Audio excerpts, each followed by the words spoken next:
जिस स्थान पर हिंदू महासभा का पहला राष्ट्रीय अधिवेशन आयोजित हुआ था पंडित मदन मोहन मालवीय जी की अध्यक्षता में, यही हरिद्वार वह धरती है जहां पर अभी हम लोगों का अधिवेशन आयोजित किया जा रहा है।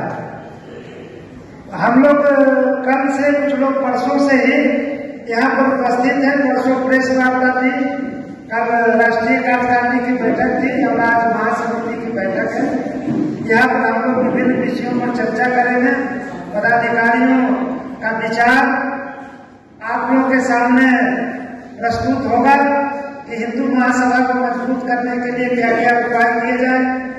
संगठन को मजबूत करने पर मंथन होगा, आप सबके विचार आएंगे।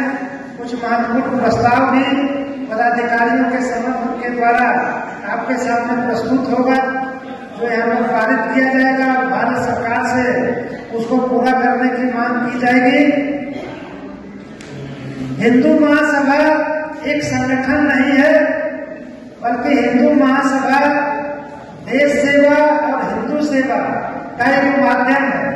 यह सत्ता प्राप्ति का साधन नहीं है, बल्कि हिंदुत्व को और हिंदुओं को मजबूत करने का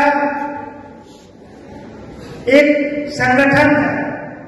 हिंदू महासभा एक विचार है, एक क्रांति है, त्याग है, बलिदान है। इसमें आकर के ये कभी न सोचे कि हम ये मंत्री बनेंगे, सांसद बनेंगे, ये बनेंगे। हमारा संगठन मजबूत होगा तो हमारे कार्यकर्ता सांसद भी बनेंगे, विधायक भी बनेंगे, पहले बनते भी आए हैं। हम देश की मुख्य विपक्षी पार्टी के रूप में भी रहे हैं, देश को स्वतंत्रता दिलाने वाले भी रहे हैं। हमें फिर से उसी स्थिति में आना है और संगठन को उसी स्थिति में लाना है। इसीलिए आज हम लोग कुछ महत्वपूर्ण यहाँ पर विचार मंथन करेंगे कि कैसे ये हिंदू महासभा मजबूत हो। हिंदू महासभा की स्थापना जब हुई थी 1882 में, तो उस समय देश की स्वतंत्रता और हिंदुओं का सशक्तिकरण, ये दो मुख्य लक्ष्य रखा गया था।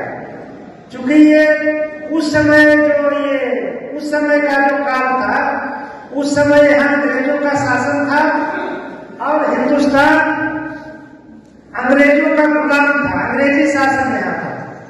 तो स्वतंत्रता, देश की स्वतंत्रता सबसे बड़ा मुद्दा था यहाँ का, जिसको हिंदू महासभा ने अपनाया। और दूसरा विषय था हिंदुओं का सशक्तिकरण। चूंकि बाद में अंग्रेजों ने, शुरू में उसने, जब ये मुस्लिम राजा थे, तो मुस्लिम राजाओं को हराने के लिए अंग्रेजों ने हिंदुओं का साथ लिया। जो हिंदू राजा थे उनका उसने साथ लिया। लेकिन जब मुस्लिम सल्तनत को पूरी तरह से उसने खत्म कर दिया और पूरा उसका हिंदुस्तान पर शासन हो गया, तो उसके बाद उसका मुख्य लक्ष्य था हिंदुओं को कमजोर करना। हिंदू जो राजा महाराजा थे उनको सत्ता से हटाना और उनका जो राज्य था उसको हड़पना। उसके लिए उसने तरह तरह की नीतियां अपनाई। जो छोटे छोटे राजा महाराजा और जमींदार थे उनकी संपत्ति हड़प ली, अलग अलग कानून बना करके और उनको बेदखल कर दिया। मुसलमानों का सशक्तिकरण करने लगा और हिंदुओं को कमजोर करने लगा। तो हिंदू महासभा के नेताओं ने देखा कि इसके लिए एक संगठन की आवश्यकता है जो हिंदुओं को एकजुट कर सके।